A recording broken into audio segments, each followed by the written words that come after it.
नमस्कार. नमस्कार. अखिल भारतीय वाणी समाज प्रबोधन संस्था आयोजित ऑनलाईन मार्गदर्शन सत्रात मी भूषण प्रदीप सोंजे आपल्या सर्वांचं मनःपूर्वक स्वागत करतो.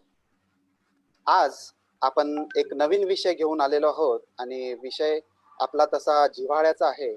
आपण दैनंदिन जीवनात मार्गक्रमण करत असताना एक केलेल्या अर्निंग्स म्हणजे कमावलेल्या पैशाचं सुयोग्य नियोजन कसं करावं या संदर्भात आज आपलं सेशन आहे.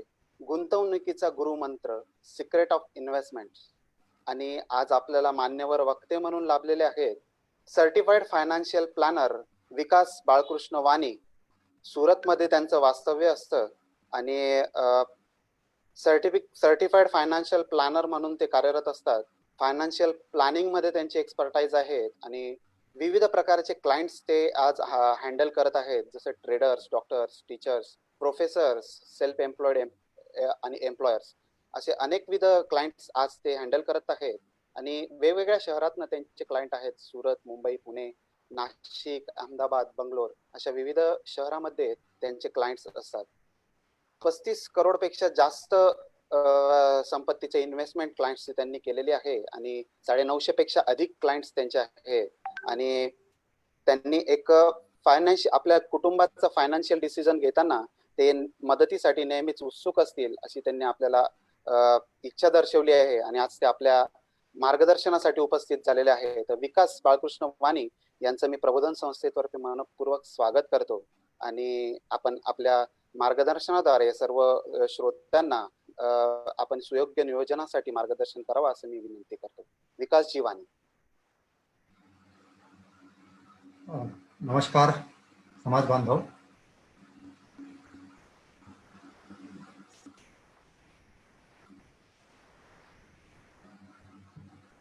भूषणजी व्हिडिओ स्टॉप करा तुमचा.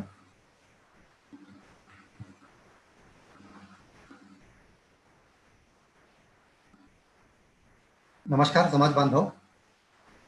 आज आपण एक आगळ्या वेगळ्या विषयावर चर्चा करण्यासाठी उपस्थित झालो आहोत. सर्वप्रथम प्रबोधन संस्थेचे आभार व्यक्त करू इच्छितो. ज्या संस्थेमुळे आज आपल्याला ही संधी मिळालेली आहे. लॉकडाऊनच्या पिरियडमध्ये सुद्धा तुम्ही तुमच्या घरी, मी माझ्या ऑफिसात असताना सुद्धा एक आगळ्या वेगळ्या विषयावर आपण काही चर्चा करणार आहोत. तर जसे तुम्हाला मेसेजमध्ये कळालं असेल, भूषणजींनी जो पोस्ट केला होता की 90% लोक चुकीच्या पद्धतीने इन्व्हेस्टमेंट करतात. चुकीची पद्धत काय ते आपल्याला कळेल. मला एक प्रेझेंटेशन मी प्रेझेंट करणार आहे थोड्या वेळातच, साईड दिसेल. फक्त एक विनंती आहे सर्व समाज बांधवांना, पुढचे 40-45 मिनिटं जी आपण चर्चा करणार आहोत, फार लक्ष देऊन सगळ्या स्लाइड्स बघा, फार लक्ष देऊन प्रत्येक वाक्याला ऐका, कारण की कोणते स्लाइड तुमचं आयुष्य बदलू शकेल हे कोणी सांगू शकत नाही. कारण 30-35 सेकंडची आपली प्रेझेंटेशन आहे, पण त्यात कदाचित एखादी स्लाइड तुम्हाला अशी दिसेल किंवा एखादी सेंटेन्स तुम्हाला असं ऐकायला मिळेल की जे तुमचं पूर्ण आयुष्य बदलू शकतं. म्हणून पुढचे 40-45 मिनिटं तुम्ही फार लक्ष देऊन हे प्रेझेंटेशन ऐकावं अशी नम्र विनंती.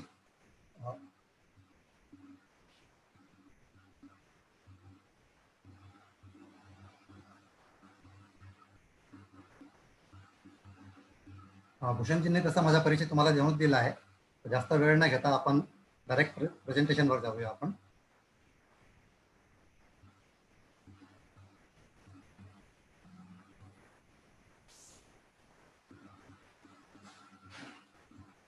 आज आपण बघणार काय आहोत, नेमक्या वेबिनारमध्ये आपण चर्चा काय करणार आहोत, सेव्हिंग्स आणि इन्व्हेस्टमेंटमध्ये डिफरन्स काय आहे, तो तुमचे स्वप्न काय आहे, फायनान्शियल ड्रीम्स, त्याच्यावर आपण चर्चा करूया. आपण नेमका चुका काय करतो इन्व्हेस्टमेंट करताना त्याच्यावर आपण थोडी चर्चा करणार आहे. आणि काहीतरी एक सिक्रेट तुम्हाला शेवटी सांगणार आहे मी, की आपला प्रत्येक समाज बांधव करोडपती कसा बनवू शकतो त्याच्यावर आपण चर्चा शेवटी करूया. आणि तुम्हाला सर्वांना एक सरप्राईज गिफ्ट असणार आहे सेशनच्या एंडमध्ये. त्यासाठी तुम्ही शेवटचे 40-45 मिनिट जे आहेत आपले दिलेले आता एंडपर्यंत हे सेशन अटेंड करा ही नम्र विनंती. तर आपण सुरू करूया आपलं सेशन. जेव्हा गुंतवणुकीच्या विषयी जेव्हा सुरुवात होते आपली, 2 शब्द नेमके आपल्याला ऐकायला मिळतात, एक सेव्हिंग्स आणि एक इन्व्हेस्टमेंट्स. ऐकायला दोघं शब्द एकसारखेच वाटतात. बऱ्याचशा व्यक्तींना वाटतं की सेव्हिंग्स आणि इन्व्हेस्टमेंटमध्ये काय, दोघं तर एकच गोष्ट आहे, पण तसं नसतं. सेव्हिंग्स म्हणजे काय, सपोज आपण 50,000 रुपये महिन्याची आवक आहे, आपली सॅलरी आहे, त्याच्यातनं 40,000 रुपये आपला खर्च आहे, तो उरले आपल्याकडे 10,000 रुपये, that is saving. He investment नाही. आपल्या इन्कम मधनं खर्च केल्यानंतर आपल्या हातात जे शिल्लक उरतं ते सेव्हिंग्स. आता याच्यात करतो काय आपण, काही लोक म्हणतात साहेब मी बँकेत ठेवतो, काही म्हणतात साहेब मी इथं माझ्या आईच्या हातात देतो, what ever, that is saving. आता इन्व्हेस्टमेंट म्हणजे काय, तुमच्याकडे जे पैसे उरत आहेत ते 10,000 रुपये आपल्याकडे जे उरले ते तुम्ही बँकेत ठेवले किंवा म्युच्युअल फंडमध्ये ठेवले, पीपीएफ मध्ये टाकले, जिथे तुमचा पैसा वाढतो गुंतवल्यानंतर, दॅट इज इन्व्हेस्टमेंट. सेव्हिंग्समध्ये काय होणार आहे, आज तुमच्याकडे ₹1,00,000 आहेत, तुम्ही कपाटात ठेवून दिले, 25 वर्षानंतर जरी आपण कपाट उघडलं ते ₹1,00,000 ₹1,00,000 निघणार आहेत, त्यात ₹1 सुद्धा वाढणार नाही, दॅट इज सेव्हिंग्स.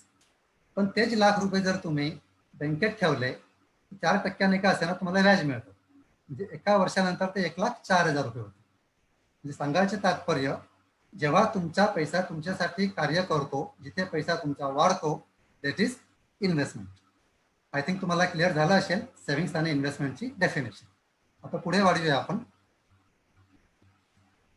जसं भूषणजीच्या मेसेजमध्ये तुम्ही बघितलं असेल, 90% लोक चुकीच्या पद्धतीने इन्व्हेस्टमेंट करतात. तर सध्या आपली इन्व्हेस्टमेंट करण्याची पॅटर्न काय, आता जो माझा 15-20 वर्षाचा अनुभव जो आहे या फील्डमध्ये, लोक इन्व्हेस्टमेंट कोणत्या पद्धतीने करतात. आपल्याकडे एखादी मित्र येतो, एखादी नातेवाईक येतो आपल्याला भेटायला, तो म्हणतो साहेब सरजी आपण एक कंपनीची एजन्सी घेतली आहे, एक पॉलिसी द्या. आपण काय करतो, एक रिलेशन मॅनेजमेंट करण्यासाठी त्यांना एक पॉलिसी देऊन टाकतो. बाबा आपला नातेवाईक आहे, आपला मामा आहे, साला आहे, काका आहे, जो पण असेल, आपण फक्त रिलेशन मॅनेजमेंट करण्यासाठी त्यांना एक पॉलिसी किंवा आपली गुंतवणूक त्यांना देऊन टाकतो. पॉलिसी विकणाऱ्याला पण कळत नाही आपण काय विकतोय आणि घेणाऱ्याला पण कळत नाही. तर तुम्ही जेव्हा पण इन्व्हेस्टमेंट करतोय, म्हणजे तुम्ही स्वतःला विचारा, तुम्ही जे इन्व्हेस्टमेंट केलंय तर खरोखर इन्व्हेस्टमेंट आहे की फक्त रिलेशन मॅनेजमेंट केलं आतापर्यंत. इज युअर फ्रेंड और रिलेटिव्ह युअर ॲडवायझर. म्हणजे 100पैकी 90% लोकांचे इन्व्हेस्टमेंट या पॅटर्नने होत आलेलं आहे की आपण इन्व्हेस्टमेंट का करतो ते आपल्याला माहीत नाही, केव्हा आपल्याला ते पैसे परत मिळणार आहेत ते आपल्याला माहीत नाही. तर तुम्ही जेव्हा पण इन्व्हेस्टमेंट करतात तर फक्त नातेवाईकांकडे करतात, फक्त रिलेशन मॅनेजमेंट करण्यासाठी करतात, की खरोखर आपल्याला गरज आहे त्यासाठी करतात. हा एक विचार करण्यासारखा मुद्दा याच्यातनं आपल्याला शिकायला मिळतो. दुसरी गोष्ट याच्यातनं जी शिकायची आपल्याला ह्या पॉईंटमधनं, की तुम्ही जेव्हा इन्व्हेस्टमेंट करतात, तुम्ही ₹500 इन्व्हेस्टमेंट करा किंवा ₹5 कोटी इन्व्हेस्टमेंट करा, आपण हे इन्व्हेस्टमेंट का करतोय याच्याबद्दल आपला रिझन काय, हे पैसे आपल्याला परत का केव्हा मिळणार आणि परत आल्यानंतर ह्या पैशांचे आपण काय करणार, हे तुम्हाला पहिल्या दिवशीच माहीत असायला पाहिजे ज्या दिवशी तुम्ही इन्व्हेस्टमेंट करताय. तर यापुढे आपण जे पण इन्व्हेस्टमेंट करू, याच्यावर पुढची स्लाइडवर आपण जाऊया. बऱ्याचशा लोकांचा एक प्रश्न असतो की विकासची पैसे उरत नाही त्यामुळे आमच्याकडे इन्व्हेस्टमेंट होत नाही, वाय यू कांट इन्व्हेस्ट, आपल्याकडनं गुंतवणूक का होत नाही. तर सरासरी समाज बांधवांची किंवा क्लायंट बेसमध्ये काय असतं की माझी इन्कम जी आहे त्याच्यातनं पहिलं मी खर्च करतो आणि काही उरलं तर मी सेव्हिंग करण्याचा प्रयत्न करेल किंवा इन्व्हेस्टमेंट करण्याचा प्रयत्न करेल. म्हणजे फॉर एक्झाम्पल तुमची 50,000 रुपयाची आवक आहे, तुमची सॅलरी किंवा तुमच्याकडे उरत आहे, त्याच्यातनं आपण पहिलेच 50,000 रुपये खर्च करून टाकतो, त्यामुळे आपल्याकडे काही उरतच नाही इन्व्हेस्टमेंट करण्यासाठी. तर हे एक ओल्ड फॉर्म्युला आहे ज्याच्यामुळे आपण इन्व्हेस्टमेंट करू शकत नाही. तर याच्या पुढे आपल्याला काय करायचंय, या सेशन ऐकल्यानंतर न्यू फॉर्म्युला, तुमची जी पण आवक आहे, तुम्ही 10,000 कमवताय किंवा 1 कोटी कमवताय किंवा 50,000 कमवताय, इट डझंट मॅटर. तुम्ही जे पण आपली आवक आहे त्याच्यातनं एक फिक्स अमाऊंट पहिले गुंतवणूक साठी साईडला काढायची आहे आणि त्याच्यातनं जे उरणार आहे आपल्याकडे त्याच्यातनं खर्च करण्याचा प्रयत्न करायचा. याच्याने काय होईल, बरेचदा तुम्हाला अनुभव झाला असेल, आपण एखादी मित्रासोबत मॉलमध्ये जातो शॉपिंग करण्यासाठी, आपला उद्देश काय असतो, त्याला कंपनी देण्याची. जेव्हा आपण बघतो मॉलमध्ये आपण जातो, आपला मित्र 5,000 रुपयाची खरेदी करतो आणि सोबत आपण 2,000 रुपयाची खरेदी आपण करून येतो. का? कारण की पुढच्या महिन्यात काय खर्च आहेत आपल्याला, आपले काय गोल्स आहेत ते आपल्याला माहीत नसतात. खिशामध्ये पैसे आहेत, डेबिट कार्ड आहे, क्रेडिट कार्ड आहे, आपण ज्या वस्तूंची आवश्यकता नाही आहे त्या वस्तू पण आपल्या घरी घेऊन येतो. पण याच्या पुढे आपण काय करूया, आपली जी पण इन्कम आहे त्याच्यात एक फिक्स अमाऊंट साईडला नक्की करूया की आपली 50,000ची आपली आवक आहे, 10,000 रुपये आपल्याला कुठेतरी गुंतवणूक करायची आहे. ती म्युच्युअल फंडची SIP असू शकते, तुमचे NSC होऊ शकतात, PPF असतात. कुठल्याही पद्धतीने आपण एक इन्व्हेस्टमेंट पहिले करूया, नंतर जे उरेल त्याच्यातनं आपण खर्च करण्याचा प्रयत्न करूया. पुढे वाढूया.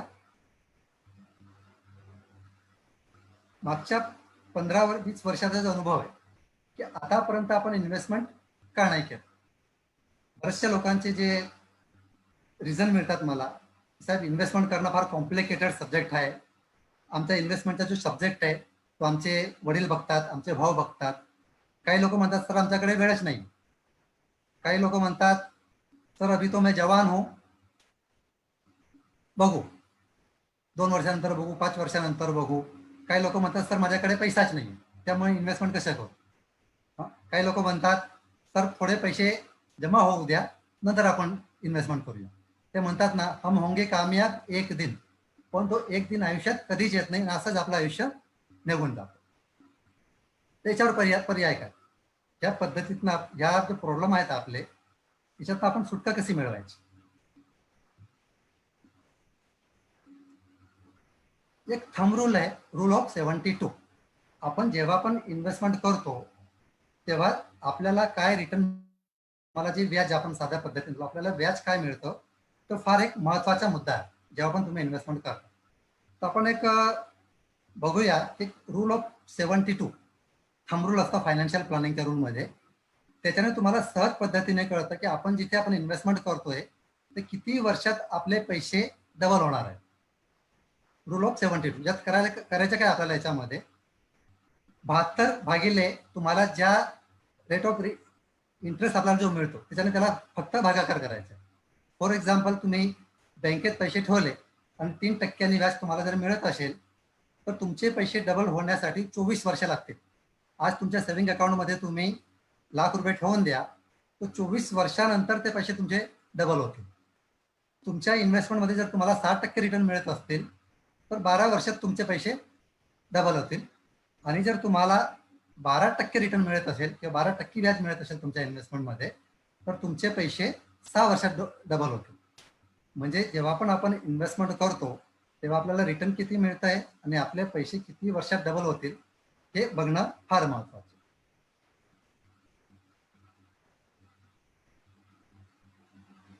आता बऱ्याचशा लोकांना असं वाटतं की मोठा पैसा बनवायचा असेल तर मोठं इन्व्हेस्टमेंट करावं लागेल. बरेचसे लोक त्यासाठीच इन्व्हेस्टमेंट करत नाही. त्यांना वाटतं की आपण चर्चा केली विकासजींसोबत किंवा आपल्या ॲडवायझर सोबत तर फार मोठे मोठे इन्व्हेस्टमेंट करावं लागेल. आता आपण एक एक्झाम्पल घेऊया की आपल्याला वयाच्या 60व्या वर्षी 5 कोटी रुपये आपल्याकडे असायला पाहिजे. फार मोठा आकडा सांगतोय मी. 5 कोटी रुपये आपल्याकडे असायला पाहिजे तेव्हा 60 वर्षाच्या जेव्हा आपलं वय असेल तेव्हा, म्हणजे इन शॉर्टमध्ये मी रिटायरमेंट प्लॅनिंगवर तुमच्याशी गोष्ट करतोय.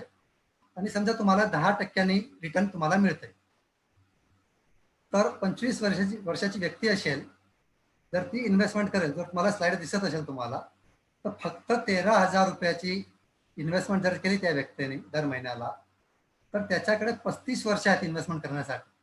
फक्त 13,000 रुपये इन्व्हेस्टमेंट करून जर तुम्हाला 10% जर तुम्हाला रिटर्न मिळत असेल किंवा तुम्हाला व्याज मिळत असेल, तर फक्त 13,000 रुपये इन्व्हेस्टमेंट केल्याने तुम्ही वयाच्या 60व्या वर्षी 5 कोटीचे मालक बनू शकता. पण समजा तुम्ही हा निर्णय 35 वर्षाचे असताना घेतला की आपल्याकडे 60 वर्षाच्या असताना 5 कोटी रुपये माझ्याकडे यायला पाहिजे, तर तुमचे इन्व्हेस्टमेंट 13,000च्या ठिकाणी 37 वर्ष होऊन जातं. आणि सपोज तुम्ही हा निर्णय 50व्या वर्षी घेताय, जेव्हा तुमचं वय 50 वर्ष होऊन गेलं त्या दिवशी तुम्ही निर्णय घेता की माझ्याकडे रिटायरमेंटसाठी 5 कोटी रुपये असायला पाहिजे, तर तुम्हाला दर महिन्याला जवळजवळ 2,42,00,000 रुपये तुम्हाला इन्व्हेस्टमेंट करावं लागेल. 2,42,000 रुपये सॉरी. तर एक अशी वेळ येते की तुमच्याकडे इच्छा असूनही तुम्ही इन्व्हेस्टमेंट करू शकत नाही. जसं मी म्हटलं की मोठा पैसा बनवण्यासाठी इन्व्हेस्टमेंट लहान असेल तरी चालेल, वेळेचे महत्व आहे. 25 वर्षाचे व्यक्ती जेव्हा इन्व्हेस्टमेंटची सुरुवात करतो त्याच्याकडे पूर्ण 35 वर्ष आहेत इन्व्हेस्टमेंट करण्यासाठी. आणि 50 वर्षाच्या व्यक्ती जेव्हा इन्व्हेस्टमेंटची सुरुवात करतो तर आपल्याकडे फक्त 10 वर्ष उरतात. तर 10 वर्षात जर तुम्हाला 5 कोटी रुपये बनवायचे असतील तर तुम्हाला दर महिन्याला 2.5 लाख रुपये इन्व्हेस्टमेंट करावं लागतील, जे जवळजवळ कोणासाठी शक्य होत नाही. पण 25 वर्षाच्या व्यक्ती किंवा 30 वर्षाच्या व्यक्ती सहज ते इन्व्हेस्टमेंट करू शकतो. हे एक्झाम्पल तुम्हाला मी 10% रिटर्नने दिलं आहे. पण फॉर एक्झाम्पल जर तुम्ही हे इन्व्हेस्टमेंट म्युच्युअल फंडमध्ये करण्याचा प्रयत्न केला तर तुम्हाला फक्त 3300 रुपये इन्व्हेस्टमेंट करावं लागेल दर महिन्याला. 25 वर्षाची व्यक्ती दर महिन्याला फक्त 3300 रुपयाची गुंतवणूक करेल तर वयाच्या 60व्या वर्षी त्याच्याकडे 5 कोटी रुपये सहज असू शकतात. म्हणजे तुम्ही सांगण्याचा जो प्रयत्न करतो तुम्हाला की मोठा पैसा बनवण्यासाठी मोठ्या इन्व्हेस्टमेंटची गरज नाही, एक सिस्टमॅटिक इन्व्हेस्टमेंटची गरज आहे. ते आपण पुढे कशा पद्धतीने करायचे ते तुम्हाला मी डिटेलमध्ये तुम्हाला सांगतो. तर हे सेशन ऐकताना जर तुम्हाला काही पण क्वेरी असतील, तुमच्या मनात काही पण प्रश्न येत असतील तर तुम्ही कमेंट बॉक्समध्ये कृपया पोस्ट करत राहा. म्हणजे भूषणजी तुमचे कमेंट रीड करत असतील आणि शेवटी आपण क्वेश्चन आन्सर मध्ये तुमचे प्रश्न आपण रीड करू. आपण आता इन्व्हेस्टमेंट करायची कशी, तर सगळ्यात पहिले जे आपण चूक करतो किंवा 90% लोक जे चूक करतात इन्व्हेस्टमेंट करताना की मला थोडं सेटल होऊ द्या नंतर आपण इन्व्हेस्टमेंटची गोष्ट करू. नोकरी लागली की आपण पहिले बाईक घेण्याचा प्रयत्न करतो, फ्लॅट घेण्याचा प्रयत्न करतो किंवा लगेच लग्नाचा आपला विषय येतो. त्यामुळे गुंतवणूक जो आज शब्द आहे किंवा जो सब्जेक्ट आहे तो कुठे ना कुठे मागे जात असतो आपल्याला, आपण त्याच्याकडे लक्ष देतात नाही.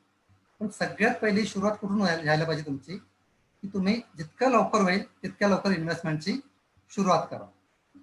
जितकं लवकर, फक्त वेट करू नका की माझ्याकडे एक मोठं भांडवल मी जमा करतो, 50,000 जमा करतो, 2 लाख जमा करतो, 5 लाख जमा करतो, नंतर आपण इन्व्हेस्टमेंटची सुरुवात करू. ही चूक करू नका. इन्व्हेस्टमेंट लहान का असे ना पण लवकरात लवकर त्याची सुरुवात होणे गरजेची. 30 वर्षाची व्यक्ती फक्त 1000 रुपयाची जरी SIP सुरुवात करतो SIP मध्ये तरी ती व्यक्ती वयाच्या 60व्या वर्षी करोडपती बनू शकते. Is a secret of become करोडपती. इन्व्हेस्टमेंट मध्ये सगळ्यात दुसरा महत्वाचा मुद्दा जो आहे, रेग्युलर इन्व्हेस्टमेंट होणं फार महत्वाचं. आपण काय करतो, आपल्याकडे एखादी मित्र आला, एखादी नातेवाईक आला, एक पॉलिसी देऊन टाकली, तेव्हा इन्व्हेस्टमेंट करून टाकलं 5-50 हजार रुपयाचं, नंतर जोपर्यंत पुन्हा आपल्याकडे तो व्यक्ती येत नाही तोपर्यंत आपण इन्व्हेस्टमेंट नावाचा विषयच काढत. इन्व्हेस्टमेंट तुमच्याकडे रेग्युलर. सपोज मी विचार केला की मला सलमान खान सारखी मला बॉडी बनवायची, दुसरा एक्झाम्पल घेऊया. तर मी 2-4 दिवस जिम मध्ये गेलो, 2-4 दिवस व्यायाम केला तर आपली बॉडी तशी होणार आहे का? नाही होणार. मला कंटिन्यू जिम मध्ये जावं लागेल, मला कंटिन्यू एक्सरसाइज करावी लागेल, तर मला सलमान खान सारखी बॉडी मला बघायला मिळेल 1 वर्षाने 6 महिन्यानंतर. पण 2-4 दिवस व्यायाम केल्याने तशी बॉडी होणार आहे का? कधीच बनणार नाही. तसंच इन्व्हेस्टमेंटचा पण गुरु मंत्र आहे की इन्व्हेस्टमेंट लहान का असे ना पण ते रेग्युलर करणं फार गरजेचं आहे. तुमचा पैसा तुमच्यासाठी काम करतो का ते महत्वाचे. तुम्ही जी बचत करताय ती तुमच्या कपाटात नका ठेवू, ती कुठे ना कुठे त्याची इन्व्हेस्टमेंट झाली पाहिजे. इन्फ्लेशन. आता बऱ्याचदा आपण विचारतो आपल्या मित्रांना, नातेवाईकांना की आपला सगळ्यात मोठा शत्रू कोण. तर काही लोक म्हणतात पाकिस्तान आपला सगळ्यात मोठा शत्रू आहे, काही म्हणतात अमेरिका सगळ्यात मोठा शत्रू आहे. नाही साहेब, सगळ्यात मोठा शत्रू आहे आपला महागाई. कसा ते आपण पुढे बघूया. इन्फ्लेशन. आता 2010 मध्ये जर तुमचा घर खर्च 20,000 रुपये असेल तर सेम खर्च आजच्या तारखेत 35,000 रुपये. म्हणजे जे घर आपलं 20,000 मध्ये चालत होतं 2010च्या वर्षामध्ये, 2020 मध्ये सेम खर्च आपला 35,000 रुपये झालेला आहे. आणि सेम याप्रमाणे महागाई वाढत राहिली तर 2030 मध्ये हा खर्च तुमचा 75,000 पर्यंत पोहोचेल, फक्त महागाई करणं. दुसरं एक्झाम्पल आपण घेऊया मुलांच्या शिक्षणाचं. 2010 मध्ये जे एज्युकेशन आपलं 6 लाखात होत होतं, सेम एज्युकेशन आजच्या तारखेत 23 ते 25 लाखात होत आहे. आणि तेच खर्च 2030 मध्ये 50 लाखापर्यंत आपला खर्च होणार आहे महागाईच्या हिशोबाने. एज्युकेशन तेच राहणार आहेत, कोर्स तेच राहणार आहेत, फक्त महागाईमुळे आपला जी एज्युकेशन आपली 2010 मध्ये 6 लाखात जो खर्च होत होता, 2030 मध्ये हा खर्च 50 लाखापर्यंत आपला पोहोचणार आहे. दुसरं एक एक्झाम्पल घेऊया लग्नाचं. 2010 मध्ये जे लग्न 6 ते 7 लाख रुपयात होत होतं, सेम लग्न आजच्या तारखेत 12 ते 15 लाख रुपयात होतं. तेव्हा पण आपले तितकेच नातेवाईक होते, तेवढाच मंडप होता, तितकाच खर्च होता. क्वालिटीमध्ये आपण काही चेंज करत नाहीये लग्नाच्या ह्याच्यामध्ये. फक्त महागाईमुळे तुमचा 6 ते 7 लाख रुपयात होणारा खर्च 2030 मध्ये 25 ते 30 लाख रुपयात हे लग्न होणार आहे. आता तुम्ही बघा, महागाई सगळ्यात मोठा शत्रू आहे का? थोडं पुढे एक्झाम्पल घेऊया आपण, तुम्हाला जास्त क्लॅरिटी होईल. 1990 मध्ये 1 ग्राम सोनं आपल्याला 3200 रुपये मध्ये मिळत होतं. 2020 मध्ये 40 ते 42,000 रुपये खर्च झाला त्याचा भाव. पेट्रोल 9 रुपये लिटर होतं 1990 मध्ये. 2020 मध्ये जवळजवळ 80 रुपये लिटर आहे. 6 रुपये लिटरने आपण दूध घेत होतो 1990 मध्ये. आजच्या तारखेत तो खर्च जवळजवळ 56 रुपये लिटरने आपण दूध आजच्या तारखेत खर्च करतो. तर महागाई हा फार महत्वाचा पॉइंट आहे जेव्हा तुम्ही गुंतवणुकीच्या बद्दल आपण विचार करतो तेव्हा. दुसरं एक्झाम्पल तुम्हाला देऊ इच्छितो. 1990 मध्ये 11,000 रुपयामध्ये जितक्या वस्तू आपण खरेदी करत होतो 11,336 मध्ये, तितक्याच वस्तू खरेदी करण्यासाठी आजच्या तारखेत आपल्याला 1 लाख रुपये लागत आहेत. म्हणजे महागाईने काय होत आहे, तुमच्या पैशाची किंमत हळूहळू कमी होते. जसं मी तुम्हाला सांगितलं की लाख रुपये जर तुम्ही कपाटात ठेवून दिले आजच्या तारखेमध्ये आणि 25 वर्षानंतर जरी तुम्ही कपाट तुमचं उघडला, तुमच्या कपाटातनं 25 वर्षानंतर पण लाख रुपये निघणार आहेत. पण ते लाख रुपयाची किंमत त्यावेळेस काहीच नसणार. म्हणजे 1 कोटी रुपयाची जी किंमत आजच्या तारखेत आहे, जे होतं तितकी खरेदी करायला तेव्हा जेवढे आपल्याला 10-15 लाख रुपये लागतील आपल्याला. म्हणजे आज जी खरेदी आपण करतोय, किंवा सिंपल भाषेत सांगितलं की 1990 मध्ये 11,000 रुपयामध्ये जितक्या खरेदी आपण करत होतो तितक्याच वस्तू घेण्यासाठी आजच्या तारखेत आपल्याला 1 लाख रुपये मोजावे लागत आहेत. पुढे जाऊया. सुरुवात कुठून करायची? जेव्हा इन्व्हेस्टमेंटची गोष्ट येते तर पहिलं स्टेप काय असायला पाहिजे आपलं? That is emergency fund. आता आपण बघतोय की बरेचसे आपले मित्र किंवा आपले समाज बांधव 15-20 वर्षापासून जॉब करत असतील, कुठे नोकरी करत असतील, आपला काही व्यवसाय असेल, पण लॉकडाऊनचा हा पिरियड आला 2 महिन्याचा, तर आपल्याला कुठे ना कुठे त्रास होतोय. 2 महिने आपण घर चालवू शकत नाहीये 10-15 वर्षानंतर नोकरी केल्यानंतर सुद्धा, कारण आपल्याकडे इमर्जन्सी फंडचं प्रोव्हिजन कुठेच नाही. इमर्जन्सी फंड म्हणजे काय? कोणत्याही परिस्थितीमध्ये तुमच्याकडे इतकं फंड असायला पाहिजे की कोणतीही परिस्थिती आली आपल्या आयुष्यात तर 6 महिने आपलं घर आपण इझिली चालवू शकतो.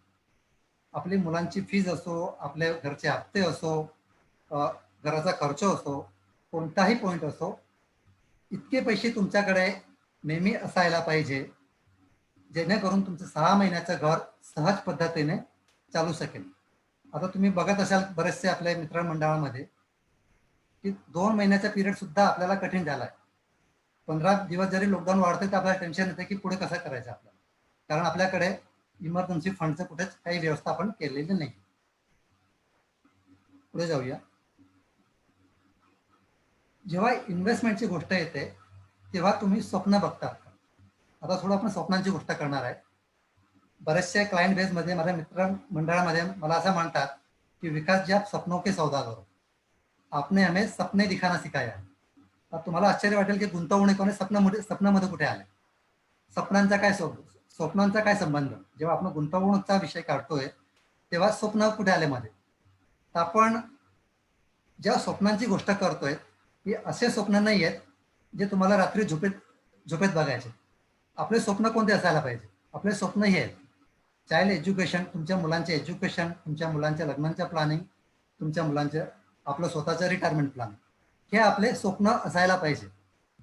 स्वप्न बघितल्याने काय होईल, तुम्हाला कुठे ना कुठे क्लॅरिटी येईल. आता तुम्ही बघितला की 6-7 लाख रुपयाचा जो खर्च होता तो 25 लाख रुपये 30 लाख रुपये होणार आहे पुढच्या पिरियडमध्ये. तर जेव्हा आपल्याला क्लॅरिटी येते तर आपल्याला एक पॉवर मिळतो, आणि जेव्हा तुम्हाला पॉवर मिळतो तर आपण एक ॲक्शन घेतो, आणि जेव्हा आपण ॲक्शन घेतो तर तुम्हाला रिझल्ट मिळतो. आजच्या नंतर जेव्हा तुम्हाला कळेल की आपण इन्व्हेस्टमेंट करतोय ते मुलांच्या एज्युकेशनसाठी केलं, तर तुम्हाला क्लॅरिटी आली की आपण 10 वर्षासाठी एक प्लॅनिंग करतोय मुलाच्या एज्युकेशनचं, किंवा 10-15 वर्षानंतर आपल्या घरात लग्न आहे त्याच्यासाठी आपण इन्व्हेस्टमेंट करतोय. त्याच्याने फरक काय पडतो? सपोज तुम्ही एक SIP सुरुवात केली मुलांच्या एज्युकेशनसाठी, आपल्या मुलाचं एज्युकेशन 10 वर्षानंतर आहे आणि आपण एक SIP सुरुवात केली आणि 3 वर्षानंतर आपल्याला एक 4 व्हीलर घेण्याची इच्छा झाली आणि तुम्हाला डाऊन पेमेंटसाठी 2 लाख रुपये कमी पडत आहेत, तर तुम्ही काय कराल? हे एज्युकेशनसाठी जे पैसे आहेत आपले मुलाच्या एज्युकेशनसाठी, ते पैसे तुम्ही विड्रॉ कराल का? नाही करणार. कारण की तुम्हाला माहिती आहे 4 व्हीलरसाठी जर हे पैसे मी विड्रॉ केले तर कुठे ना कुठे माझ्या मुलांचे एज्युकेशन डिस्टर्ब होईल. जर तुम्हाला गोल माहीत असेल की हे पैसे मी माझ्या मुलीच्या लग्नासाठी आपण हे सेव्हिंग स्टार्ट केलेलं आहे, तर मी 4 व्हीलरच्या आणून घेण्यासाठी जर हे पैसे जर विड्रॉ केले मी, तर माझ्या मुलीच्या लग्नामध्ये प्रॉब्लेम येऊ शकतो. किंवा रिटायरमेंटसाठी जर तुम्ही इन्व्हेस्टमेंट सुरुवात केलेली असेल तर ते पैसे जर तुम्ही आता विड्रॉ केले तर तुमच्या रिटायरमेंटचं प्लॅनिंग डिस्टर्ब होऊ शकतं. म्हणजे जेव्हा तुम्ही गोल बेस्ड इन्व्हेस्टिंग करतात, जेव्हा तुम्ही इन्व्हेस्टमेंट करतात, तुम्हाला माहिती आहे की आज जे इन्व्हेस्टमेंट करतो याचा पर्पज काय, जे पैसे मला मी विड्रॉ केव्हा करणार आहेत, हे पैसे परत मिळाल्यानंतर हे पैशांचे मी काय करणार आहे. राईट टायमावर राईट मनी राईट हँडमध्ये मिळाली पाहिजे, त्याला म्हणतात फायनान्शियल प्लॅनिंग. आतापर्यंत आपण काय करत गेलो आहे, कोणीतरी आलं पैसे इन्व्हेस्टमेंट करून टाकले, मध्येच विड्रॉ करून टाकले, आपल्याला क्लिअरिटीच नव्हती की आपण इन्व्हेस्टमेंट का करतो, आपल्याला माहितच नव्हतं की आपण इन्व्हेस्टमेंट का करतो. थोडं पुढे जाऊया आपण. तुमचे गोल कोणते कोणते असू शकतात, तुमचे स्वप्न कोणते कोणते असू शकतात. एक वेल्दी रिटायरमेंट तुमचं स्वप्न असू शकतं, तुमच्या मुलांचे एज्युकेशन, तुमच्या मुलांचे लग्न, हे तुमचे गोल असू शकतात. माझ्यानंतर माझ्या परिवाराला एक चांगली अमाऊंट मी देऊन जावं, हे तुमचं स्वप्न होऊ शकतं. बऱ्याचशा लोकांची स्वप्न असतात की माझ्या थ्रू डोनेशन झालं पाहिजे, दर महिन्याला मला 2 लाख रुपये डोनेशन करण्याची इच्छा, हे तुमचं स्वप्न असू शकतो. भरपूर स्वप्न असू शकतं. आता मगाशी तुम्हाला मी सांगितलं की बऱ्याचशा लोकांना एक भ्रम आहे की मोठे पैसे बनवायचे असतील तर मोठं इन्व्हेस्टमेंट करावं लागतं. तुम्हाला एक एक्झाम्पल मी देऊ शकतो की कोणी व्यक्ती 10,000ची SIP करते, तर काय होतं, पहिल्या 5 वर्षात तुमचं 6 लाख रुपयाचं इन्व्हेस्टमेंट होतं आणि त्याची व्हॅल्यू तुम्हाला 8,80,000 रुपये दिसते. तर बरेचसे बिझनेसमॅन लोक याच्या समोर आर्ग्युमेंट करतात की साहेब, हा पैसा मी माझ्या बिझनेसमध्ये जर इन्व्हेस्टमेंट केला त्याच्यापेक्षा जास्त मी कमावू शकतो. तुमच्यापैकी पण बरेचसे लोक जर ॲग्री करत असाल तर तुम्ही कमेंटमध्ये पोस्ट करू शकतात किंवा तुम्ही डिनाय करू शकता की 5 वर्ष मी इन्व्हेस्टमेंट करतोय 10,000 रुपये दर वर्षाला, 5 वर्षात माझं इन्व्हेस्टमेंट 6 लाख रुपये झालंय आणि त्याची व्हॅल्यू जर मी बघतोय तर 8,80,000 रुपये झाले. आता आपण थोडं पुढे जाऊया. हेच इन्व्हेस्टमेंट मी कंटिन्यू करतोय 10 वर्षासाठी, 10 वर्षात माझं इन्व्हेस्टमेंट होतंय 12 लाख रुपये. आता याची व्हॅल्यू 8,80,000ची 17 लाख रुपये न होता 26 लाख रुपये झाले. असं काय झालं? 6 लाखचे 8,80 झाले तर 12 लाखचे 17-18 लाख रुपये झाले पाहिजे 26 लाख रुपये कसे झाले? तर 4थी-5वी मध्ये जेव्हा आपल्याला एक चक्रवृद्धी व्याजचा फॉर्म्युला शिकवण्यात आला होता, पॉवर ऑफ कंपाऊंडिंग ज्याला म्हणतो आपण, ते आपण शाळेत शिकलो, पण आपण सध्या तो फॉर्म्युला विसरून गेलो. चक्रवृद्धी व्याज म्हणजे काय किंवा पॉवर ऑफ कंपाऊंडिंग म्हणजे काय? आपला पैसा आपल्यासाठी काम करतो. म्हणजे जे व्याज तुमचं जमा झालंय ते व्याजावर व्याज तुम्हाला मिळतंय.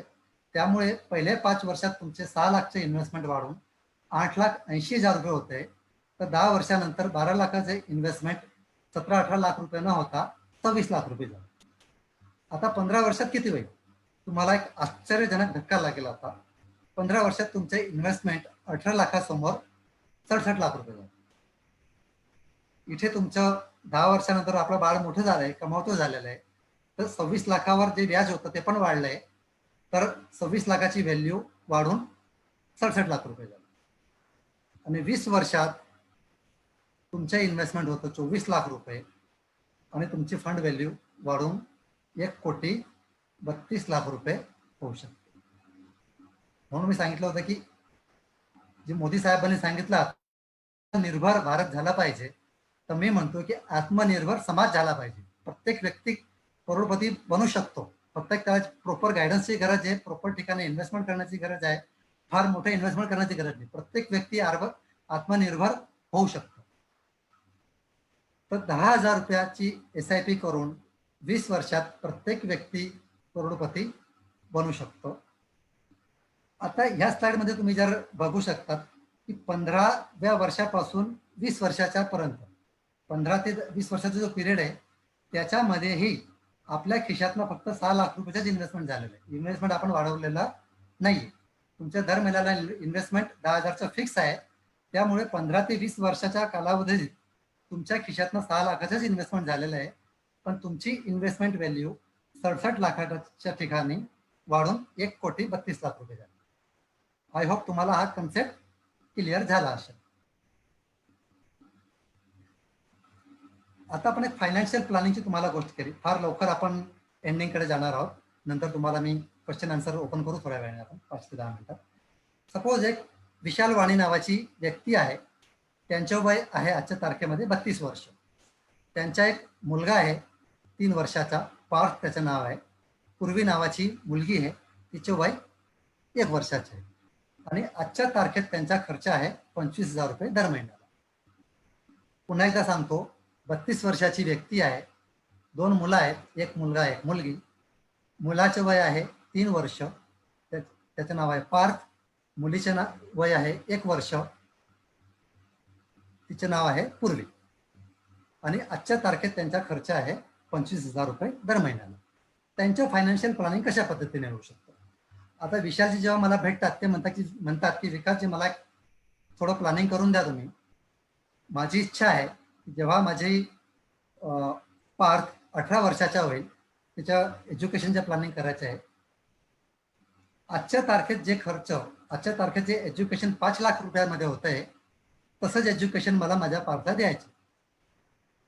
आजच्या तारखेत जसं लग्न 5 लाख रुपयात होत आहे तसं लग्न मला माझ्या मुलाचं करायचं.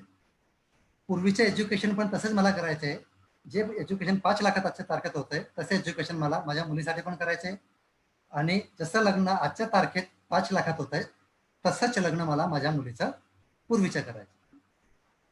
पण फायनान्शियल प्लॅनिंगची जेव्हा गोष्ट येते तर त्यांना काय कळतंय, आज मुलीची पार्थचं वय 3 वर्ष आहे, त्यांना हायर एज्युकेशनसाठी पैसे केव्हा लागणार आहेत? 18 वर्षानंतर. 18 वर्षाचा होईल तेव्हा आपल्याला हायर एज्युकेशनसाठी पैसे पाहिजे. 25 वर्षाचा जेव्हा पार्थ होईल तेव्हा आपल्याला हायर एज्युकेशनसाठी लग्नासाठी पैसे पाहिजे. पूर्वी जेव्हा 18 वर्षाची होईल तेव्हा हायर एज्युकेशनसाठी पैसे पाहिजे. पूर्वी जेव्हा ते 20 वर्षाची होईल तेव्हा आपल्याला तिच्या लग्नासाठी पैसे पाहिजे. आणि जेव्हा त्यांचं वय 60 वर्षाचे असेल तेव्हा त्यांच्या रिटायरमेंटसाठी त्यांना पैसे पाहिजे.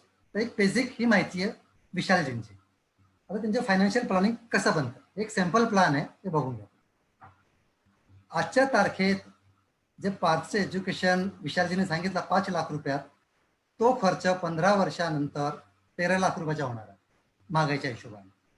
पूर्वीचे जे एज्युकेशन आजच्या तारखेत 5 लाख रुपये सांगतायत तो खर्च वाढून 17 लाख रुपये होणार आहे, 15 लाख रुपये होणार आहे सॉरी. पार्थच्या लग्नासाठी जे आज आपण खर्च म्हणतोय 5 लाख रुपये करणार आहोत, तोच खर्च 22 वर्षानंतर 22 लाख रुपये होणार आहे. पूर्वीच्या ज्या लग्नाची गोष्ट आपण करतोय, जो खर्च आज 5 लाख रुपयात होतोय त्याच पद्धतीचं लग्न 22 लाखात होणार आहे. लग्नाचा मंडप पण तसाच होणार आहे, सोनं पण आपण तितकंच वापरणार आहोत, मंडप पण तसाच होणार आहे. लग्नाच्या क्वांटिटीमध्ये क्वालिटीमध्ये आपण काहीच चेंज करणार नाही, एज्युकेशनच्या क्वालिटीमध्ये आपण काहीच चेंज करणार नाही आहे. पण 5 लाख रुपयाचा खर्च 13 लाख रुपयापासून 22 लाख रुपयापर्यंत वाढतो. आणि जर तुम्हाला स्क्रीन जर तुम्हाला दिसत असेल ना, तुम्हाला झूम करण्याचा तुम्हाला प्रयत्न करा. जो खर्च आज 25,000 रुपयाचा खर्च आहे आजच्या तारखेमध्ये, हा खर्च 28 वर्षानंतर 1,66,000 रुपये दर महिन्याला होणार आहे महागाईच्या हिशोबाने. मी तुम्हाला मागाशी जे म्हटलं की महागाई आपला सर्वात मोठा शत्रू आहे, या स्लाइडने तुम्हाला कळेल. आता रिटायरमेंटची जेव्हा आपण गोष्ट केली तर रिटायरमेंट विशालजी केव्हा घेणार आहे? 60 वर्षाच्या वयामध्ये. तर हा जो खर्च आहे 1,66,000 रुपये, तो 60व्या वर्षाचा आहे. आता रिटायरमेंट विशालजी घेणार आहेत, महागाई रिटायरमेंट घेणार नाही. तर त्यांच्याकडे 60 वर्षाचे असताना जवळजवळ 2.5 कोटी रुपये त्यांना जमा करायचे 32 वर्षापासून तर 60 वर्षाच्या पिरियडमध्ये. तर टोटल तुम्ही हे फायनान्शियल प्लॅनिंग बघाल, जे सिंपल आहे. म्हणजे विशालजींना पुढच्या 15 वर्षापासून तर 28 वर्षाचा कालावधी जो आहे त्यांना जवळजवळ 3,33,00,000 रुपये त्यांना जमा करायचे आहेत. आता तुम्हाला 3,33,00,000 रुपये सांगितलं तर बऱ्याचशा लोकांना झटका लागला असेल, पण पुन्हा आपण एक शब्द रिपीट करतो की मोठे पैसे बनवण्यासाठी मोठ्या इन्व्हेस्टमेंटची गरज नाही आहे. इन्व्हेस्टमेंट तुम्ही सिस्टमॅटिक केलं, प्रॉपरली केलं तर तुमचे सगळे स्वप्न इझिली पूर्ण करू शकतात. आता जर तुम्हाला या स्लाइडमध्ये दिसत असेल, फक्त 19,000 रुपये दर महिन्याला जर विशालजींनी इन्व्हेस्टमेंट केलं, फक्त 19,000 रुपये दर, तर त्यांच्या दोघं मुलांचे चांगल्या पद्धतीने एज्युकेशनचं प्लॅनिंग होऊ शकतं, चांगल्या पद्धतीने लग्नाचं प्लॅनिंग होऊ शकतं आणि त्यांच्या रिटायरमेंटचं प्लॅनिंग होऊ शकतं. दुसरं काही करण्याची आवश्यकता नाही. लक्षात ठेवा, हा एक सिंपल प्लॅन आहे. प्रत्येक व्यक्तींचे वय वेगळं असेल, त्यांची इन्कम वेगळे असतील, त्यांचे स्वप्न वेगळे असतील, मुलांचे वय वेगळं असेल, त्यांचा खर्च वेगळा असेल. हा सिंपल प्लॅन आहे. तर तुम्हाला असाच प्लॅन तुमचा बनवायचा असेल, जे आपण भूषणजी कमेंट बॉक्समध्ये एक लिंक तुम्हाला प्रोव्हाइड करणार थोड्या वेळाने. मी तुम्हाला सांगितलं होतं की तुम्हाला सरप्राईज एक गिफ्ट तुम्हाला मिळणार आहे माझ्याकडनं. जर तुम्हाला असा एक प्लॅन बनवून घ्यायचा असेल, जनरली आम्ही 3,000 ते 5,000 रुपये आम्ही घेतो आमच्या क्लायंटकडनं, पण आज तुम्ही वेळात वेळ काढून हे सेशन अटेंड केलेलं आहे, तर तुम्हाला माझ्याकडनं एक सरप्राईज एक गिफ्ट समजा तुम्ही माझ्याकडनं आहे. तुम्ही तुमची एक माहिती माझ्याकडे द्या. पुढच्या 8 दिवसात मी प्रयत्न करेल तुमच्यासाठी हा असा एक फायनान्शियल प्लॅन बनवून देण्याचा. कारण की ज्यामध्ये भरपूर वेळ जातो, म्हणजे तुम्हाला कळेल की आज आपण कुठे उभे आहोत आणि आपले भविष्य कसं आहे. म्हणजे आपण नेमकं आपलं जे फायनान्शियल प्लॅनिंग आपण जे केलं, आपला ट्रॅक चुकीचा आहे, आजच्या तारखेत आपण जितके इन्व्हेस्टमेंट केलेले आहे ते पुरेसे आहे का, हे सगळे तुम्हाला या गोष्टीमध्ये कळणार. तर भूषणजी तुम्हाला थोड्या वेळात एक लिंक प्रोव्हाइड करतील, त्यात तुम्ही तुमची माहिती फिल कराल तर तुमचा डेटा माझ्याकडे मिळेल ऑटोमॅटिकली. आता पुढे जाऊया आपण. आय थिंक हे सिंपल प्लॅन तुम्हाला व्यवस्थितपणे कळाला असेल. तुम्हाला कोणतीही माहिती पाहिजे असेल या संदर्भात, हा माझा नंबर आहे, तुम्ही सेव्ह करू शकता. 9898391723. व्हॉट्सअपवर हाच नंबर माझा अवेलेबल आहे. तुम्ही याच्यावर कधीही मेसेज करा, मी तुमच्यासाठी अवेलेबल आहे. सगळ्यात महत्त्वाचा जो शेवटचा पॉईंट आहे, always have a backup plan. आपण जो पण प्लॅन बनवतो त्याचा बॅकअप प्लॅन आपल्याकडे आहे का. आता बॅकअप प्लॅन म्हणजे काय, विशालजींनी समजा हा प्लॅन आपल्याकडनं बनवून घेतला किंवा कोणाकडनंही बनवून घेतला. दुसरं एक डिक्लेरेशन मी देऊ इच्छितो या वेबिनारच्या माध्यमातून. तुम्ही मला ऐकतायत म्हणजे तुम्ही माझ्याकडनंच फायनान्शियल प्लॅनिंग करावं अशी गरज, अशी काहीच कन्सेप्ट मनात ठेवू नका. तुम्ही फक्त हे जे संकल्पना आपण मांडतोय तुम्ही त्याला फॉलो करा, इतकी नम्र विनंती आहे. या वेबिनार थ्रू एकच आपला प्रयत्न आहे की आपला प्रत्येक समाज बांधव निर्भर झाला पाहिजे, प्रत्येक समाज बांधव करोडपती झाला पाहिजे, त्याला कोणाकडनंही मदत घ्यायची गरज पडायला नको, इतकाच आपला उद्देश आहे आजच्या सेशन करण्याचा. तर बॅकअप प्लॅन म्हणजे काय, तुम्ही जो पण प्लॅन बनवताय त्याच्यात जर अडचण आली तर काय. समजा विशालजींनी फायनान्शियल प्लॅनिंग केला, फॉर एक्झाम्पल जे पण असतील एक्झाम्पल, त्यांना जर काही झालं तर काय. तर फायनान्शियल प्लॅनिंगचा अर्थ काय आहे की आपण फायनान्शियल प्लॅन बनवला म्हणजे कोणत्याही परिस्थितीमध्ये तो प्लॅन एक्झिक्यूट झाला पाहिजे. प्लॅन बनवणारी व्यक्ती जगात असो किंवा नसो, त्याला काही जरी झालं तरी तुमचे मुलांचे लग्न जसे तुमचे स्वप्न होते त्या पद्धतीनेच झाले पाहिजे. तुम्हाला मुलाला डॉक्टर बनवायचे तुमचं स्वप्न होतं ते पूर्ण झालंच पाहिजे. आपल्यासोबत कोणतीही दुर्घटना झाली तरी आपल्या स्वप्नांना तडा येता कामा नये. तर आपण हे कशा पद्धतीने करू शकतो. दिस is the backup plan.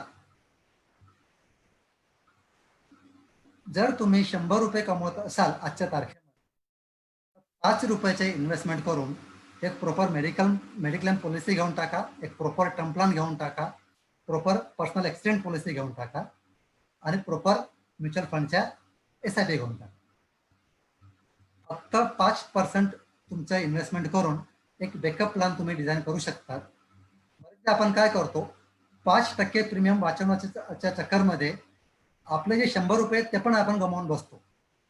5% premium वाचवण्यासाठी आपण जे 100 रुपये कमवले आहेत ते पण आपण गमावून बसतो आणि दुसरे 100 रुपयाचा आपण कर्ज करून बसतो. कारण की जेव्हा पण काही इमर्जन्सी येते आपल्या लाईफमध्ये, मेडिकल इमर्जन्सी होऊ शकते, कोणतीही इमर्जन्सी होऊ शकते, तेव्हा जर तुमच्याकडे बेकअप प्लॅन नसेल, प्रॉपर मेडिक्लेम पॉलिसी नसेल, प्रॉपर टर्म प्लॅन नसेल, प्रॉपर पीए पॉलिसी नसेल, तर तुम्ही जी कमवलेली संपत्ती आहे 10 वर्षापासून 15 वर्षापासून ती पण आपण गमावून बसतो आणि आपल्याला कुठून ना कुठे दुसऱ्यासमोर हात फैलावा लागतो.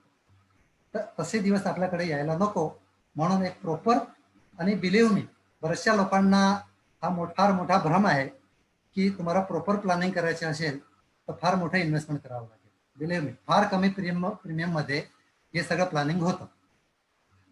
लोकांना विश्वास याच्यासाठी होत नाही की तुमच्यापर्यंत ज्या पण पॉलिसीज आजपर्यंत पोहोचल्या आहेत सगळ्या हाय प्रीमियमच्या पॉलिसी तुमच्याकडे आलेल्या आहेत. फार कमी 20-25 हजारच्या प्रीमियम मध्ये तुम्ही 1 कोटीचा टर्म प्लॅन घेऊ शकतात हे तुम्हाला कोणी सांगतच नाही. सगळ्यात मोठा प्रॉब्लेम आहे प्रत्येक एजंट त्याचा स्वार्थ बघतो की मॅक्सिमम कमिशन कसं मिळेल आपल्याला. त्यामुळे एजंटचा रोल तुमच्या लाईफमध्ये काय आहे तो महत्वाचा आहे. आता एजंट आणि ॲडवायझर जेव्हा विषय निघाला जाय तुम्हाला मी एक संकल्पना देतो, एजंट म्हणजे काय आणि ॲडवायझर म्हणजे काय. कोणताही एजंट जेव्हा तुम्हाला भेटण्यासाठी घरून निघतो त्याच्या घरून, त्याच्या डोक्यात एक पॉलिसी फिक्स असते की मला विशालजींना भेटायचं आहे, भूषणजींना भेटायचं आहे, रमेशजींना भेटायचं आहे, तर एक पॉलिसी मला विकायची. भूषणजींना किंवा विशालजींना त्या पॉलिसीची गरज आहे किंवा नाही आहे त्याच्याशी काही घेणं देणं नाही. मला प्लॅन आहे माझ्याकडे आणि तो प्लॅन विकायचा आहे. ॲडवायझर काय करणार आहे तुमच्या आयुष्यामध्ये, तुम्हाला भेटतो, तुमचे पूर्ण स्वप्नांवर चर्चा करतो, तुमचे स्वप्नला एनालाइज करतो, नंतर प्रोडक्ट पिक्चरमध्ये येतो. त्यामुळे आजच्या सेशनमध्ये तुम्ही बघितलं असेल आपण कोणत्याही प्लॅनवर चर्चा केलेली नाहीये, कोणताच फंड तुम्हाला मी सांगितलेला नाहीये, कोणती स्कीम तुम्हाला सांगितलेली नाही. गुंतवणूकचा गुरुमंत्र हा सेशनचा आपला नाव जरी असलं आजच्या प्रोग्रामचं तरी कोणत्याही फंडवर आपण चर्चा केलेली नाहीये, कारण की तो फार गौण विषय आहे. पहिले तुमच्या स्वप्नांवर चर्चा होणं गरजेचे आहे. तुमचे स्वप्न कोणतं आहेत ते जाणून घेणं फार महत्वाचे आहे. आणि सर्वात मोठं सांगायचं म्हटलं, बऱ्याचशा लोकांना आपले स्वप्नच माहीत नसतात. बिलीव्ह मी, बऱ्याचशा लोकांना आपले स्वप्नच माहीत नसतात की आपल्या मुलांचे करिअर आपल्याला काय घडवायचे. ॲडवायझर जरुरी आहे. एक शेवटची स्लाइड आहे जे तुम्हाला मी सांगू इच्छितो. एक शेवटचं एक्झाम्पल आहे माझ्याकडनं. महाभारतचं एक्झाम्पल घ्या तुम्ही. कौरव आणि पांडवांमध्ये जेव्हा युद्ध झालं, 5 पांडव त्यांना युद्ध करता येत नव्हता का. और 5 पांडवांपैकी अर्जुन सर्वश्रेष्ठ धनुर्धर होता, भीम सर्वश्रेष्ठ गदाधारी होता, युधिष्ठिर सर्वश्रेष्ठ भालामध्ये त्यांची प्रॅक्टिस होती युद्धामध्ये, आणि दुसरे भाऊ तलवारबाजीमध्ये सर्वश्रेष्ठ होते. 5 पांडव. श्रीकृष्णांनी युद्ध केला का? नाही. त्यांनी काय केलं, फक्त पांडवांचे जे इमोशन्स होते त्यांना कंट्रोल केलं. फक्त कृष्ण त्यांच्याकडे होते ॲडवायझर म्हणून, त्यांचे सारथी म्हणून. त्यामुळे 5 पांडव 100 कौरवांसमोर जिंकू शकले. त्यामुळे तुमच्या आयुष्यात ॲडवायझर कोण आहे ते फार महत्त्वाचे आहे. इथे मी माझं सेशन संपवतोय. पुढचे माझे काही सेशन्स होणार आहेत. ज्यांना इंटरेस्ट असेल हे आपण रिटायरमेंट प्लॅनिंगवर घेणार आहोत, चाइल्ड एज्युकेशन प्लॅनिंगवर घेणार आहोत, लग्नांवर घेणार आहोत. ज्यांना इंटरेस्ट असेल त्यांनी कमेंट बॉक्समध्ये तुमचं नाव, नंबर पोस्ट करायचा आहे, त्यांना लिंक नंतर मिळेल. कोणत्याही मदतीसाठी मी अवेलेबल आहे तुमच्यासाठी. माझा हा नंबर व्हॉट्सअपवर आहे, 9898391723. इथे माझं सेशन मी संपवतोय आणि भूषणजींना रिक्वेस्ट करतो त्यांनी पुढे हँड ओव्हर. धन्यवाद विकासजी. धन्यवाद विकासजी. मी स्क्रीन शॉट करतो. येस. ओके.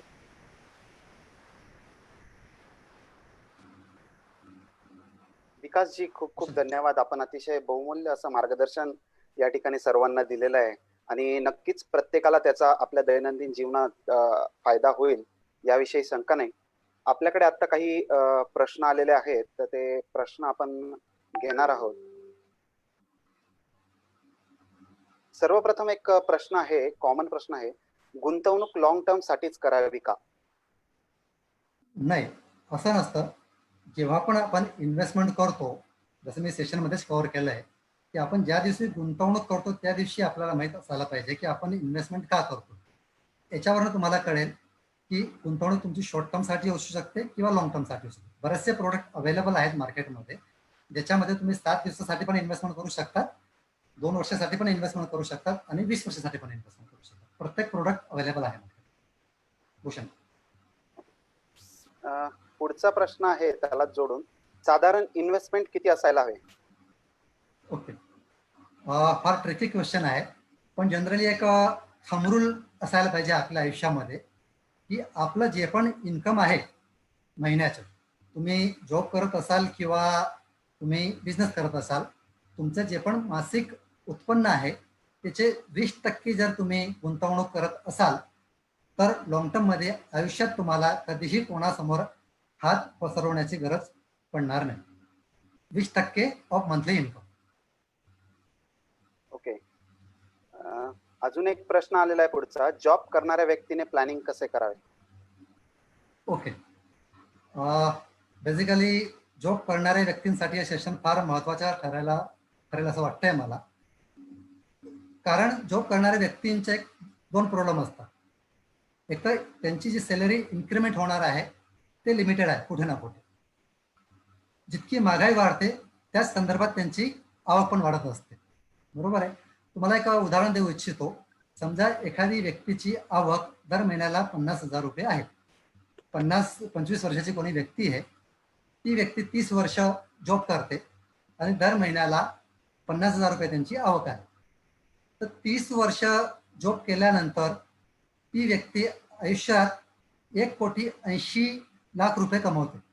दर महिन्याला जर तुम्ही 50,000 रुपये कमवत असाल तर 30 वर्ष लक्षात ठेवा, सकाळी 10 वाजल्यापासून 8 वाजेपर्यंत आपण काम करतोय, आयुष्यभर काम करतोय आणि आपल्याकडे 1,80,00,000 रुपये आपण फक्त कमवतोय. 50,000 रुपये दर महिन्याची गोष्ट करतोय. फार मोठा फिगर आहे. किती लोक दर महिन्याला 50,000 असतील तो पण एक फार मोठा प्रश्न आहे. परंतु त्या 50,000 पैकी जसं मी 20% एक फॉर्म्युला तुम्हाला आता दिला, 10,000 रुपयाची जर तुम्ही गुंतवणूक केली तर तुम्ही आयुष्यात जितकं काम करून पैसे जमा नसतील केले त्याच्यापेक्षा कितीतरी जास्त फंड तुमच्याकडे फक्त तुमच्या गुंतवणुकीने असेल. 20%चा फॉर्म्युला तुम्ही अप्लाय केला पाहिजे. भूषण. पुढचा एक प्रश्न आलाय की गुंतवणूक संदर्भात महिलांनी काय लक्षात ठेवलं पाहिजे? महिलांनी काय लक्ष दिलं पाहिजे? Very good. दुसऱ्या तिसऱ्या स्लाइडमध्ये मी एक सांगितलं होतं तुम्हाला की माझा मोठा भाऊ बघतो, तसेच बरेचसे महिलाच म्हणतात की गुंतवणुकीच्या सगळा हिशोब आमचे ते बघतात. तर आजच्या नंतर आमचे ते बघतात हा विषय थोडासा साईडला ठेवा. तुम्ही तुमच्यांना विचारा की त्यांची गुंतवणूक कुठे कुठे केलेली. 90% घरांमध्ये आपल्या महिलांना माहीतच नसतं की आपल्या हस्बंडने कुठे कुठे इन्व्हेस्टमेंट केलेली. आणि सरप्राइझिंगली आपल्याला स्वतःला सुद्धा माहीत नसतं. म्हणजे आजच्या तारखेत तुम्ही स्वतः विचार करा, जितके पण लोक ऐकतायत, तुम्हाला स्वतःला तरी माहीत आहे का की तुमची गुंतवणूक कुठे कुठे झालेली आहे, तुमचे पैसे केव्हा केव्हा येणार आहेत, याची तुमच्याकडे प्लॅनिंग आहे का?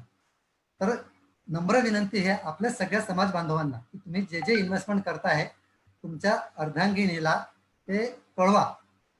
आणि सगळ्यात विशेष म्हणजे जेव्हा ज्यांच्या थ्रू तुम्ही इन्व्हेस्टमेंट करतायत तुमचे जे ॲडवायझर आहेत त्यांची ओळख तुम्ही करून द्या तुमच्या परिवारासोबत.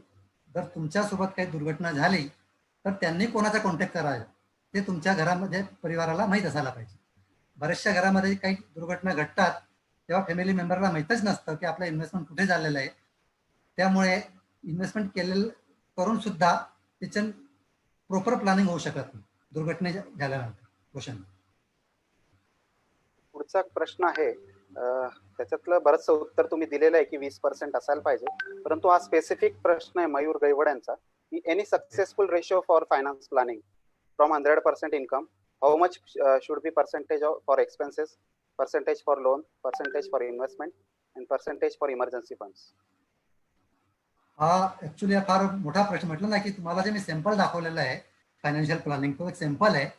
पण जेव्हा फायनान्शियल प्लॅनिंगची गोष्ट होते तेव्हा तुम्ही एक्झॅक्टली कोणत्या पोझिशनवर आज आहात, तुमचे EMI किती आहेत, तुमच्यावर लायबिलिटी किती आहे, तुमचे स्वप्न किती आहेत, त्याच्यानंतरच आम्ही तुम्हाला गाईड करू शकतो की तुमची गुंतवणूक इमर्जन्सी फंड किती असायला पाहिजे. पण जसं तुम्हाला मी उत्तर दिलं होतं मागे की तुमची जी पण मंथली इन्कम आहे, म्हणजे 6 महिने तुमचं घर चालेल इतकं फंड तुमच्याकडे एनी टाइम असायला पाहिजे. आज आपण जी परिस्थिती बघतोय लॉकडाऊनमुळे, ठीक आहे, आज लॉकडाऊनमुळे आपण घरात बसलोय, उद्या फॉर एक्झाम्पल कोणाचं ॲक्सिडेंट झालं, त्या परिस्थितीमध्ये सुद्धा आपल्याला 6 महिने घरी बसायची वेळ येऊ शकते. त्या परिस्थितीमध्ये आपण काय करणार? म्हणजे इमर्जन्सी कोणत्याही परिस्थितीमध्ये येऊ शकते, त्यासाठी आपण प्रिपेअर राहायला पाहिजे. 6 महिन्याचा फंड तुमच्याकडे असायला पाहिजे. आणि जर मयूरजींना रिक्वेस्ट जर तुम्हाला डिटेलमध्ये पाहिजे तर माझा नंबर ऑलरेडी मी शेअर केला आहे, तुम्ही एनी टाइम कॉल.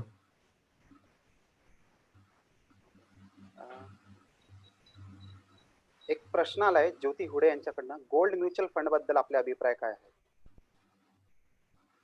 गोल्डमध्ये आपण इन्व्हेस्टमेंट करू शकतो. जे तुमचे इन्व्हेस्टमेंटचे अलोकेशन आहे 10% इतकी इन्व्हेस्टमेंट तुम्ही गोल्डमध्ये करू शकतात. पण एक तुमच्या आयुष्यामध्ये जितकं गोल्ड लागणार आहे तुमच्या मुलांच्या लग्नासाठी, मुलींच्या लग्नासाठी, त्याची तयारी तुम्ही आजपासून केली पाहिजे. तितकं अलोकेशन तुम्ही गोल्डमध्ये इन्व्हेस्टमेंट करू शकता. 100% इन्व्हेस्टमेंट गोल्डमध्ये करण्याची ॲडवाइस आपण नाही देणार. दीपक कोठावदे विचारतायत, is there any other investment option rather than SIP because share market is very व्हॉलटाईल?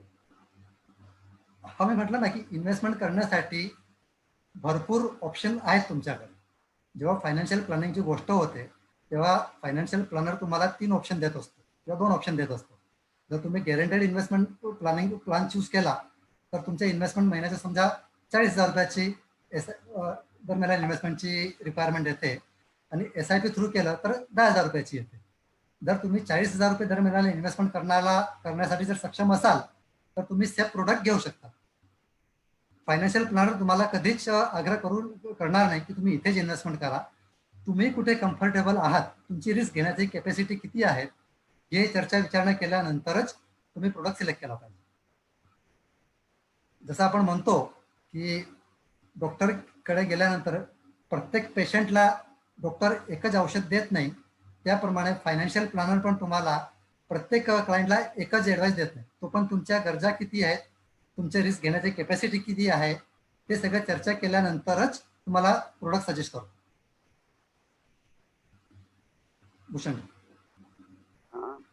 एक प्रश्न आलाय की विवेक वाणी यांनी तो प्रश्न विचारलाय, how to keep record of investment. आणि त्याला जोडून एक पंकज जेवलांचा प्रश्न आहे की आपल्याला एखादी एक्सेल शीट अशी मिळू शकेल की फॅमिली एक्सपेंडिचर साठी आपण ती मेंटेन करू शकू, अशी कुठली excel sheet, standard excel sheet आहे का? हो, मी एक मिनिट शेअर तुम्हाला होल्डवर ठेवतो. नेक्स्ट स्क्रीनवर एक सेट तुम्हाला दाखवतो. मी एक सीट आहे जी माझी स्वतःची मेंटेन केली माझ्या स्वतःसाठी. फॉर्च्युनेटली प्रश्न आहे तर माझ्या सिस्टममध्ये आहे ते स्क्रीन एक्सेल फाईल PDF, आणि जरी तुम्ही मेंटेन केला तुम्हाला दाखवतो मी. एक मिनिट दाखवतो.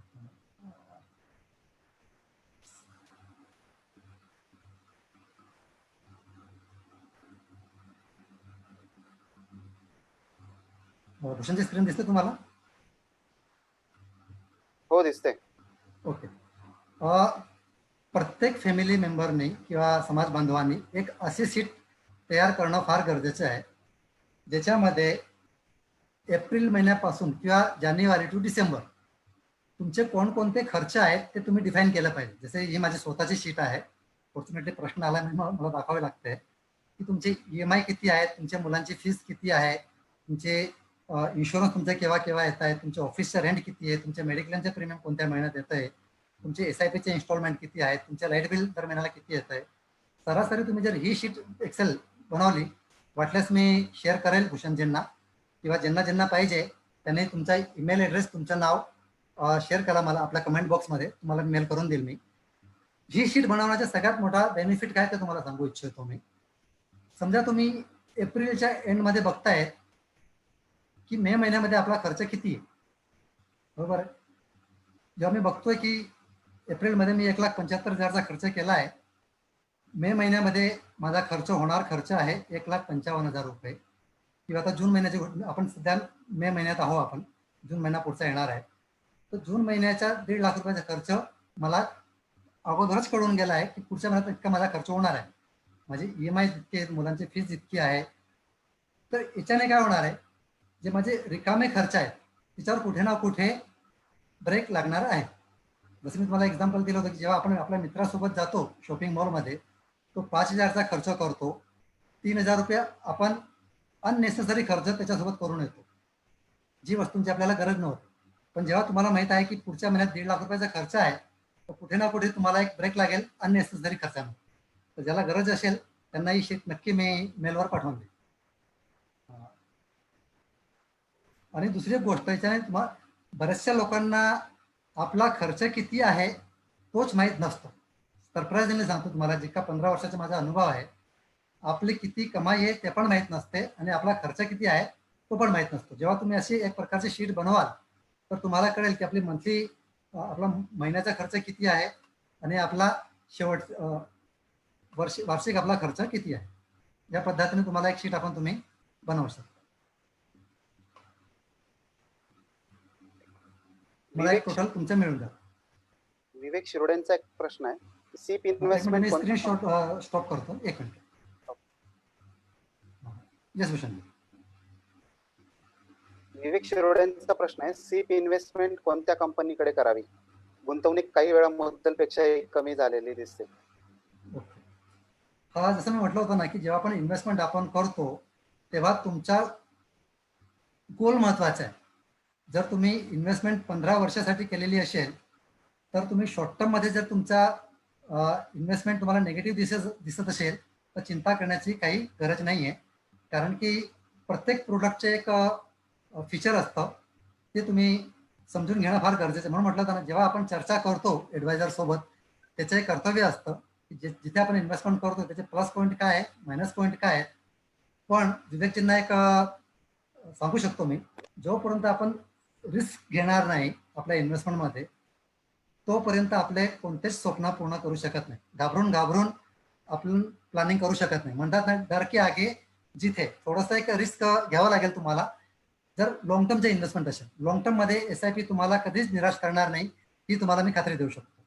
म्हणून तुम्ही जेव्हा पण इन्व्हेस्टमेंट करतायत पहिले नक्की तो विचार करा, हे इन्व्हेस्टमेंट आपलं 7 दिवसासाठी आहे की 1 वर्षासाठी. जर तुमचं इन्व्हेस्टमेंट 1 वर्षासाठी असेल तर हात जोडून विनंती आहे, तुम्ही म्युच्युअल फंडमध्ये इन्व्हेस्टमेंट करू नका किंवा इक्विटीमध्ये इन्व्हेस्टमेंट करू नका.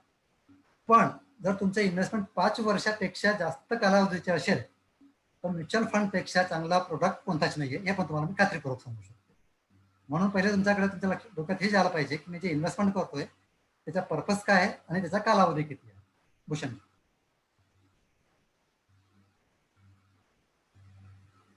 अजून 2 प्रश्न आपण घेणार आहोत. ओके.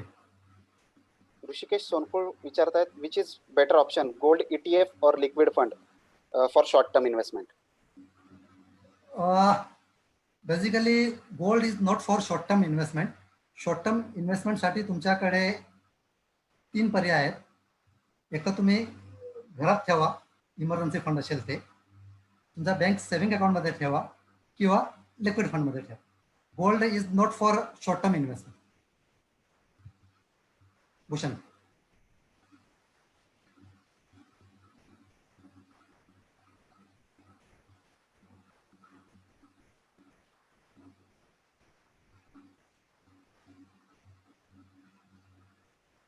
भूषणजी अनम्यूट करा, तुम्हाला आवाज येत नाही.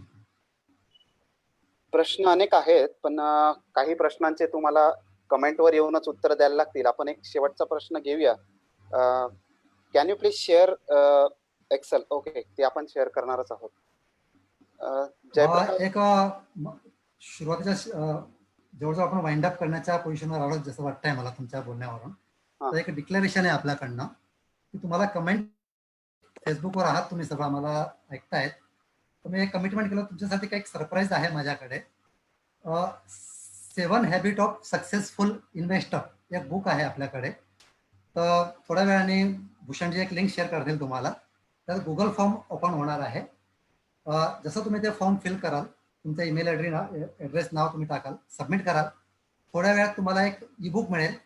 म्हणजे सक्सेसफुल इन्व्हेस्टर काय काय करतात त्या PDF फाईलमध्ये तुम्हाला मिळेल. आणि एक दुसरं पुस्तक आहे माझ्याकडे, इन्व्हेस्टमेंट की आदत बदलो, जमाना बदल रहा है, इन्व्हेस्टमेंट की आदत बदलो. तर ते पुस्तक मला कुरिअर करावं लागेल तुम्हाला. तर ज्या ज्या समाज बांधवांना ते पुस्तक पाहिजे असेल, तुम्ही त्या लिंकवर क्लिक करून तुमचं नाव ॲड्रेस मला पोस्ट करा. तो डेटा मला ऑटोमॅटिक मिळेल. लॉकडाऊन संपल्यानंतर ते पुस्तक मी 100% तुम्हाला कुरिअरने पाठवण्याचा प्रयत्न करेन. भूषणजी. अनेक प्रश्न आलेले आहेत विकासजी. मी तुम्हाला विनंती करेल की नंतर आपण या प्रत्येक कमेंटवर जाऊन प्रत्येक प्रश्नाला उत्तर द्याल आणि प्रत्येक समाज बांधवांच्या किंवा मी एक विनंती करू इच्छितो की जर तुमचे काही स्पेसिफिक प्रश्न असतील तर आपला जो नंबर आपण शेअर केला होता स्क्रीनवर 9898391723, तो आपला व्हॉट्सअपचा नंबर आहे. तुम्ही त्या नंबरवरही व्हॉट्सअप करू शकतात किंवा समाज बांधवांसाठी आपला नंबर 24/7 अवेलेबल आहे. तुम्ही कधी मला फोन करू शकता. धन्यवाद. कमेंट बॉक्स मध्ये सुद्धा पूर्ण इंट्रोडक्शन टाकलेलं आहे आणि तिथे सुद्धा संपर्क डिटेल्स दिलेले आहेत. तर या संदर्भात जे काही फ्री पुस्तकं आपण देणार आहोत तर त्याच्या संदर्भात देखील गुगल फॉर्मची लिंक आपण कमेंट बॉक्स मध्ये टाकलेली आहे. तर विकासजी यांना मी खूप खूप धन्यवाद देतो की आज आपण समाज बांधवांना गुंतवणूक या महत्वाच्या विषयावर मार्गदर्शन केलं आणि प्रत्येक समाज बांधव त्याचा नक्कीच फायदा घेईल. आणि आपण या सेशनला आपला बहुमूल्य वेळ दिला आणि या सेशन मध्ये एक यशस्वी असं पुष्प गुंफलं त्याबद्दल मी प्रबोधन संस्थेच्या वतीने आपले मनपूर्वक आभार मानतो आणि सर्व श्रोते वर्गाचे देखील धन्यवाद मानतो. शेवटचे 2 मिनिटं घेऊ इच्छितो भूषणजी वाइंड अप करण्याअगोदर. प्रबोधन संस्थेने जी संधी उपलब्ध करून दिली आहे मला, त्यासाठी प्रबोधन संस्थेचे आभार मानू इच्छितो. आमचे एक मित्र आहेत प्रशांत पाटे, त्यांचे नाव मी घ्यायला नाही विसरणार मी, कारण की गुजरात प्रबोधन आणि महाराष्ट्र प्रबोधन ही जी लिंक जोडण्याचं काम ज्यांनी केलेलं आहे ते आमचे परम मित्र प्रशांत पाटे आणि कदाचित त्यांचे नाव घ्यायचं विसरणार नाही मी. प्रत्येक सेशनमध्ये त्यांचा आभार व्यक्त करणं माझं कर्तव्य आहे. सुनील तात्यांचा फार आभार व्यक्त करेल. त्यांनी एक संधी उपलब्ध करून दिली मला. समाज इतक्या मोठ्या व्यासपीठावर माझे ते मंतव्य होते या क्षेत्रासाठी तुमच्यासमोर मांडण्यासाठी. धन्यवाद भूषण. धन्यवाद विकासजी. सेशन संपला असं मी जाहीर करतो. सगळे श्रोते वर्ग जॉईन झाले त्यांचे देखील मनपूर्वक धन्यवाद. आपण पुन्हा भेटूया उद्या नवीन वक्त्यासह नवीन विषय घेऊन. तोपर्यंत stay tune, stay home, stay safe. जय हिंद.